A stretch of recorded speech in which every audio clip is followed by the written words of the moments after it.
welcome back to Getting to Know You. I'm so excited. I'm officially calling this season 2. We took a little summer break, and I was excited. I was thinking I had plenty of time to think about who we should have be our first guest in round 2 of this. And I was pretty clear for a long time I wanted to have CJ Murray on. CJ is just like all-around great guy, really involved in St. Sebastian's community.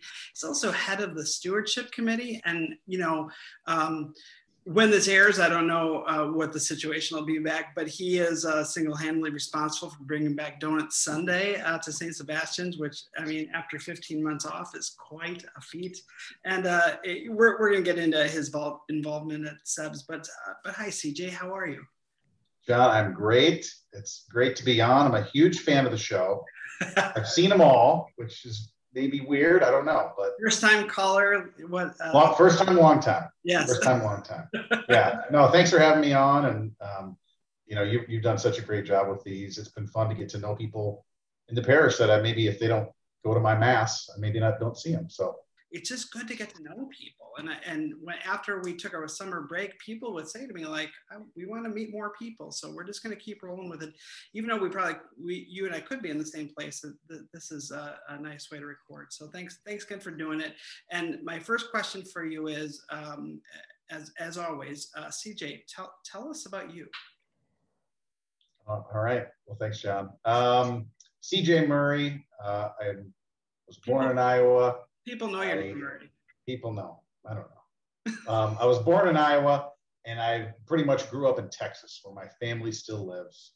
I have 2 younger sisters and my parents. I walk around with the names of my sisters all the time. I'm the C in ACT Construction, my youngest sister, Amy, and then Tanya. That's where ACT Construction came from. My dad is a general contractor in the Dallas-Fort Worth area, and started this company 35 years ago. And for the last 3.5, I've worked with him. I'm a lawyer. I went to Marquette Law School. Before that, I went to Notre Dame for my undergraduate studies. Love Notre Dame. All right, hold on. I got several questions. Okay, first of all, is ACT is your initials? I didn't know that. It is, yeah. It's not in birth order, otherwise it would be CTA. But that'd be weird. That'd be cat. Yeah. Yeah, back in 1987, when I think I was 8, my dad wanted to start his own construction business, and he was almost an architect. He went to Iowa State to be an architect, and while he was there, had 3 kiddos and was married, and said, I'm just going to have this construction company. And so he drafted up this design, and it's been ACT Construction Design ever since. At one point, it had a double meaning of advanced construction technology, because he didn't go around saying, "Hi, I'm Amy Christopher Tanya on construction."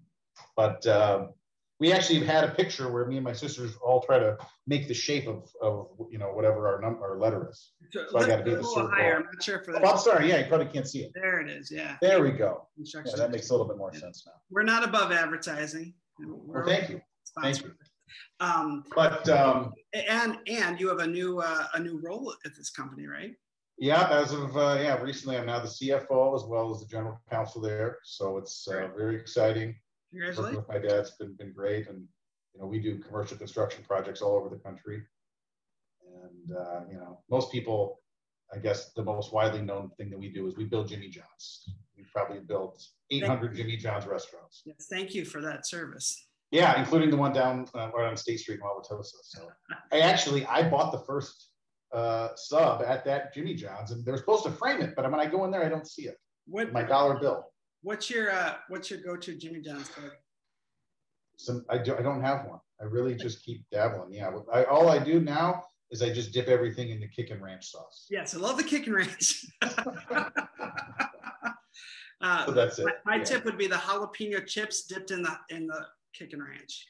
Now you're talking. We're way off track. I know. Sorry. But I had another background question. I know that, I'm pretty sure you're the biggest Packer fan I know, but you grew up in Texas. So. How did you become the biggest Packer fan I know? Yeah, my parents from southwestern Wisconsin, Cuba City and Dickeyville, down by Platteville and Grant County. And so I grew up coming back to Cuba City. My grandmother has a country house, a couple acres outside of Cuba City. And we would go to Packers training camp, and we just grew up diehard Packer fans. And been living in Texas in the mid-90s, we'd see the Packers lose to the Cowboys twice a year, and it was just brutal. But it just dug us in, our resolve. And so, yeah, I'm proud to be a diehard Packer fan. When I was a senior in high school, my grandfather, who's not alive anymore, drove down from Wisconsin, and my dad and we all went to New Orleans and saw the Packers win that one back in 96. So that was great. And then we went, when the Packers won 10 years ago, went to the Super Bowl in Dallas, which was really sweet because they beat us all the time. And now we got to win in their stadium. But so we're, I always grew up loving Wisconsin. I have an uncle that has a jewelry store in town here. Right. And when I was in law school, obviously did my laundry at his place all the time, and just love everything about it. And I'm really happy to have, my kids here. If anyone was ever so bold in the dead of winter, you could find CJ on the St. Sebastian School parking lot in Packer flip-flops and shorts often. That's right. We, as a committee of drop-off lane people, we can only afford one cone shaped costume, which provides some warmth. And you got that one, so we've all seen those pictures. Yes. So, but I always tell people I've got enough heat built up in me from Texas to last me a long time. So I would always work with my dad's construction company back when we were just a small operation, working in the shop, cleaning up job sites, going to the dump.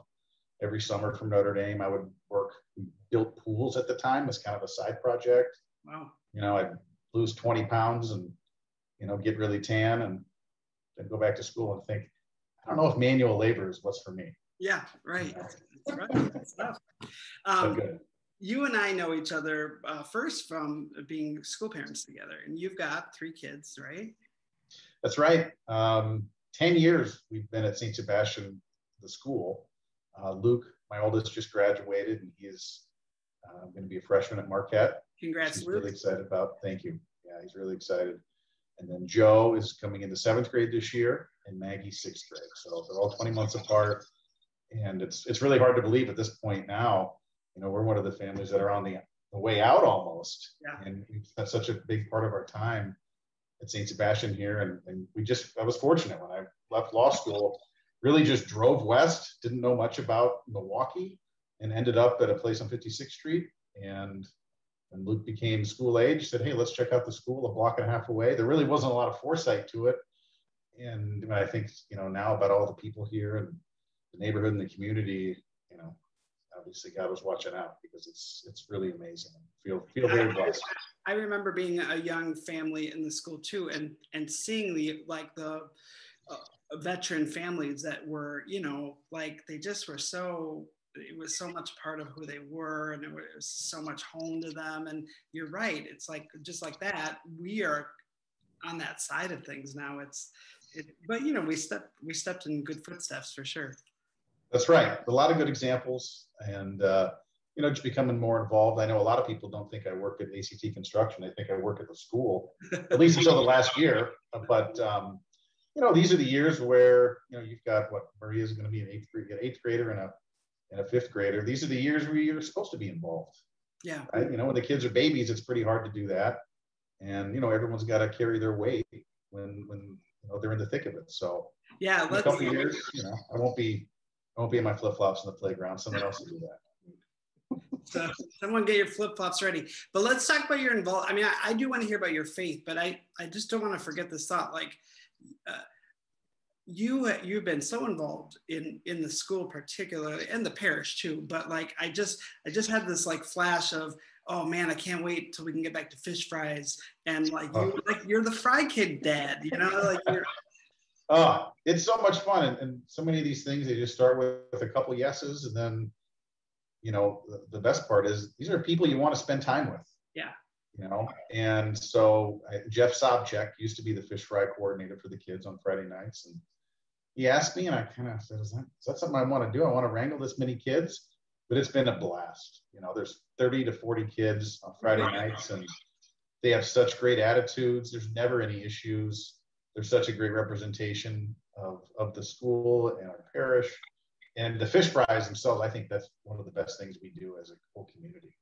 It brings together the neighborhood and teachers that maybe they live in the suburbs and they come back, and non-parishioners and the students, fathers there. And it's it's so great. So that's fun to be a part of. I would say like that the fish fry is like like captures the spirit of the community the best. Totally, because if you put your stewardship or finance hat on, for the amount of work that goes into it, it's really not a giant fundraiser for the parish. But that is completely secondary, in my opinion, to the goal of it, which is really the community. The community building. And, you know, anybody that's considering to join the parish or wants to get a sense of what we're about, I just always tell them, come to the fish fry. Absolutely. Well, and it's the best fish fry in town. It is. I believe it. And, you know, in Texas, they don't grow up having fish fries. Nobody knows what you're talking about. Yeah. And so I didn't have a lot of experience, but having been here now for almost 20 years, I can say with confidence, it's the best one. It's so good. I got to give props to Mark Cryer, who's, you know, keeps that recipe going. Yeah, absolutely. All right, let's back up a second, because the first part of the second question is tell me about your faith. I'm curious about who you are as a spiritual person. I know your faith is important to you, but I wonder if you could articulate it a little bit.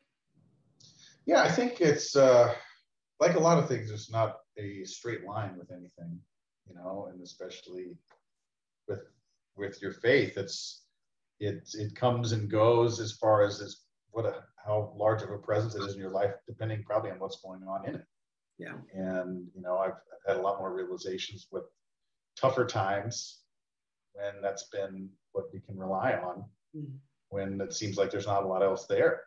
Yeah. And you know, when I talk about just being blessed and fortunate to be in this community, you know, it's come to the forefront a lot more for me recently. And I've just been so thankful. I realize God puts people in your lives for different reasons. And, you know, probably going on 5 years now, every time I hear the homily, it feels like it's talking to one person, just me, you know? And so, you know, I'm really kind of envious of my kids. I didn't grow up as a product of Catholic education. And, you know, I did go to Notre Dame, where I think about 75, 80% of the student body is Catholic, but it wasn't something that was really driven into you. So I've really learned a lot more really through my children and their education. And as I get more involved in, you know, having someone like Father Peter Patrick as someone I would call a friend, yeah, you know, and being able to kind of talk and reflect with him and just all the people around us. I guess I find faith in a lot of different places, and really the community part helps me. I feel like I'm growing in it all the time. You were telling me Father Pete Patrick was recently at your house on the trampoline, correct? Is this right? You know, Father Peter Patrick, I mean, it's so much fun to be a part of things in the parish with him because he is up for anything. You know, you know, when we were struggling in the middle of the pandemic, you know, both everybody in the congregation and Father to connect, I threw the idea out on a stewardship meeting let's just, you know, put you in the back of my truck like a Pope mobile and give mobile blessings. And without hesitation, he says, sure, let's do it. And he meant it. And so we drove up and down every street in the Heights, and there were birthday parties with people that I don't think they were Catholic or any religion. And he went and blessed them. And it brightened their day.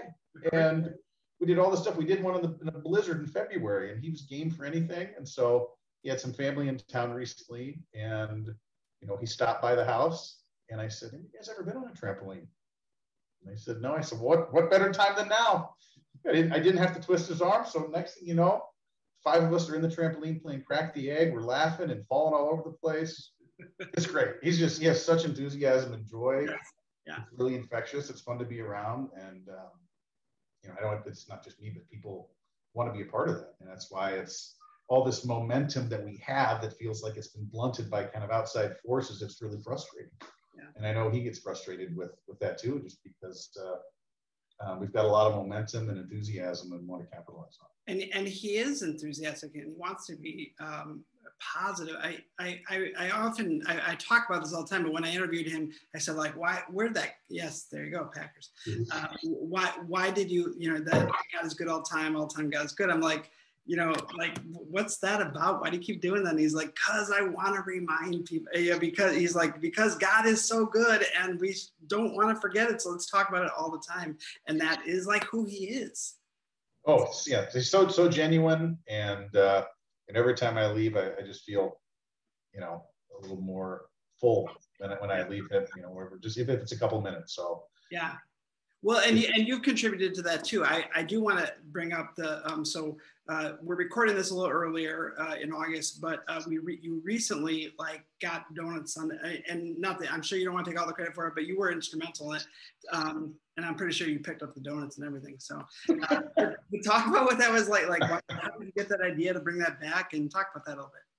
Yeah, well, actually, it was a couple of years ago, and I do want to mention Dylan and Molly Ambrose. Are really good friends of mine, and I gotta say, I probably haven't told them this before, but they are, I think, a great model for people becoming involved in volunteering and absolutely, contributing whatever you can. And it seemed like for a while, if it was anything in the parish, it was contact Molly Ambrose, whether it was school or parish, it was everything.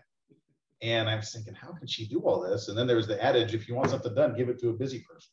That's right. Which I hadn't heard of before, but Dylan was on this stewardship committee that I'm now the chair of, probably 6 years ago. And he said, hey, you should consider being a part of this.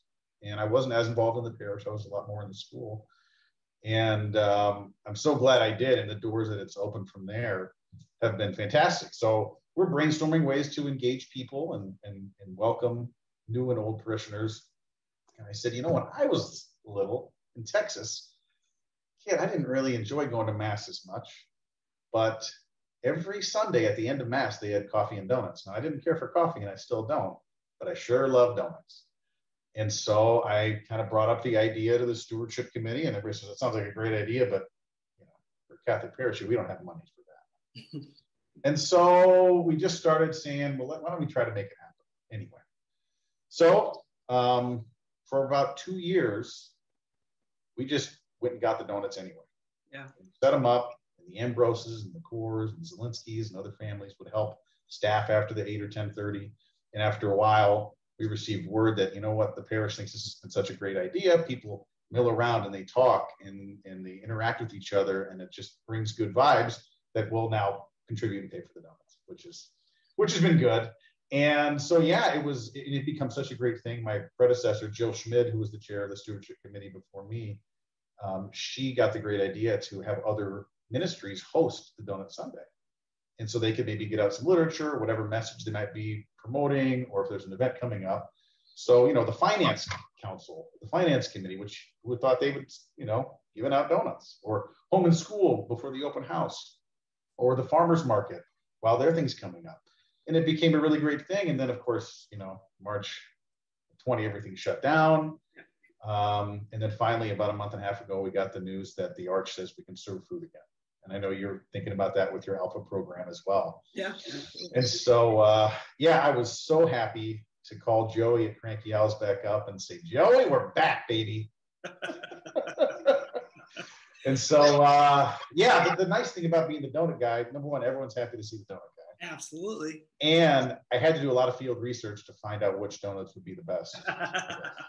So we've done Greebies, what conclusion did you come to? Well, the conclusion, I got a lot of feedback, which I never expected, and that was initially the donuts were too big. We had full-size Long Johns, and everybody said this is too much. So Cranky Owls makes a mini Long John, which is the perfect size. And it's great. And my kids really love Donut Sundays because, they'll go with me to pick them up, and they may sneak a few, on the front end. I bet, well deserved. I have a funny story. I told you this, but the Sunday that you brought back Donut Sunday, I'm sitting in church, and Father Peter Patrick brings up Donut Sunday in his homily. And I was like, oh man, don't do that. They're just gonna make everyone just mad at you, and they don't have donuts. And then it was like manna from heaven. Like there you are with donuts in the hall in the gathering space. And I was like, I thought he was setting himself up for disaster, and you came through. It was awesome. It was great. It's just, again, it's been a long time. And so people were just happy to, again, just socialize. And, I think that idea has really, to kind of transition to some of the stewardship stuff. Yeah, I was going to say, can you talk about the role of stewardship and kind of some of the initiatives you guys are doing? Yeah, it's we've had a lot of great committee members, people that have been involved in the parish. The nice thing about it is over a long period of time, we've got longtime parish members that, had their kids go through school, some without kids at the school, some former employees, but we got a really great group. And as we transitioned, kind of, just like all committees, it goes through different changes, but we're trying to focus on what the Arch says are the 4 roles of the Stewardship Committee. One is welcoming, which has been a challenge. 2 is communication, which touches pretty much every single thing that we do. That's both, within the parish and different ministries and outside. And then you have time and talent, which is, engaging parishioners and trying to have them contribute either, volunteers or financially. And then parish life, which is the stuff I really like to do. Like let's have some parent socials, or have a euchre party somewhere, or whatever. Just get people together, and I think that's what some of the stuff we're trying to do is.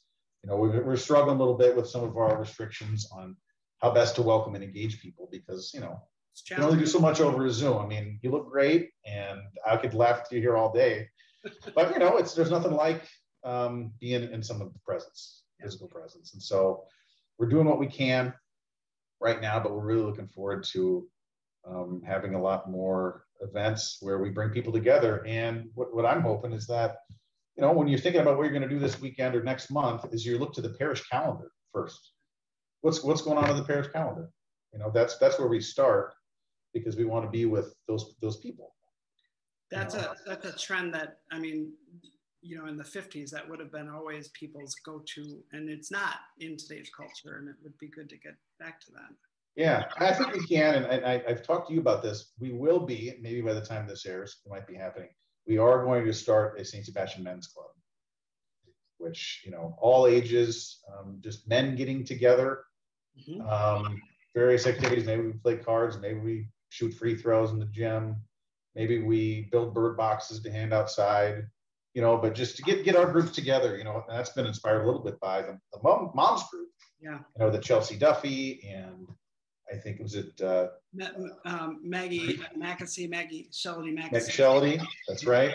And I know Therese Simonis, she's been a part of that. And, Therese is on our stewardship committee, and she's got so much great energy. She is the one that started up having tots on the playground after the masses. She's made it easy. So people go out there, and I just talked to her last night, and there were, 20 people on the playground last week. Just happy to kind of get together and get to know their families. So just to have these events and opportunities and spend more time with people that are, not necessarily like-minded, but, everyone has a certain kind of values and perspectives for the most part, that it's good people to be around. So that's a good point. A parish community can be really diverse. There's some common values, but, as they say, the Catholic Church is a big tent, but it's a big family. Right. Yeah. So. Right. So yeah, it's fun. We got a lot of possibilities, and we're ready to where we can have no restrictions and we can unleash them on the congregation. We'll get there. We're getting there. CJ, when you think about the future, what do you hope for? Well, this immediate future, it'd be nice just to be able to get together with people. I mean, I'm a social person, and I ran into some parents over the summer that I never saw school parents this year, unless, you really had to make an effort or see them somewhere else. But not just your best friends did you miss. You miss the people that are acquaintances more, or, that you might not see if not for some common activities, all of which were canceled. Yeah. And I think we're all worse off when we don't have those. So whether it's whatever it takes to bring those back, that is my short-term wish. I wish that,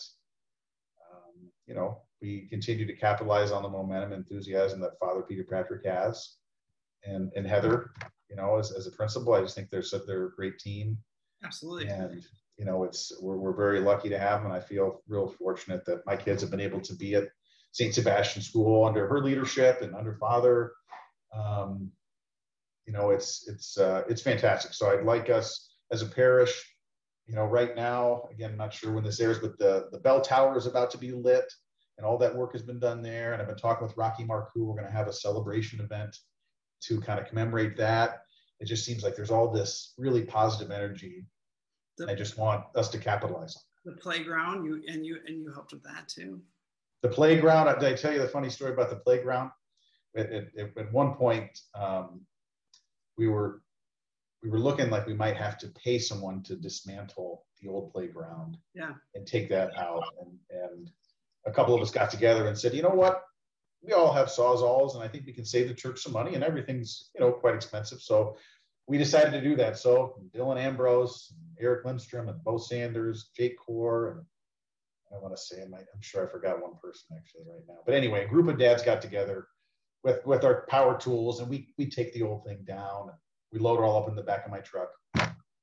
And pretty much the last load of the truck, we hit the back of the glass of my windshield with one of the metal ladders, and it shatters the windshield. No way, I didn't know. No. So saving the church some money just cost, $300 for a new windshield. But it was all fun, good memories, and but it's that kind of creative spirit. I mean, it saved the church money, but it also got all those guys together. I didn't help, but one of the reasons I didn't help was because I don't own a Sawzall. Yeah, no, we wouldn't have let you operate one of ours. That's okay. But no, it's, there's so many talented people in our parish, and we have a lot of people that are willing to contribute. We're just kind of reviewing our database on what people initially put down on their ministries they're interested in, time and talents. And we're going to be reaching out, helping to assist that from a stewardship perspective. And people want to be a part of things. And, absolutely. We're proud of it. Healthy stewardship in a parish is a healthy parish. And thanks for taking the leadership on that and bringing the enthusiasm. Oh, you're welcome. I'm hoping to do a good job. And again, it's easy, I think, when you have a belief in it and a passion in it. It's, I'm not selling anybody a bill of goods. It's, we should want to be a part of this and want it to be vibrant. And I do also want to say that I'm so happy that you are a member of the parish, as far as a staff member of the parish, and all the stuff that you've done in such a short time has been really impressive. And I look forward to, you create a lot of content, whether it's in the bulletin or in the YouTube videos or all these other ideas. And I'm very thankful that you are a part of the team as well. So thank you. Thank you. I'm glad I'm fooling you. Likewise. CJ, thank you so much. I'm looking forward to seeing you in church sometime soon. We'll do it, John. Thanks again. I really appreciate it. Absolutely, buddy. Thank you so much. All right. See ya.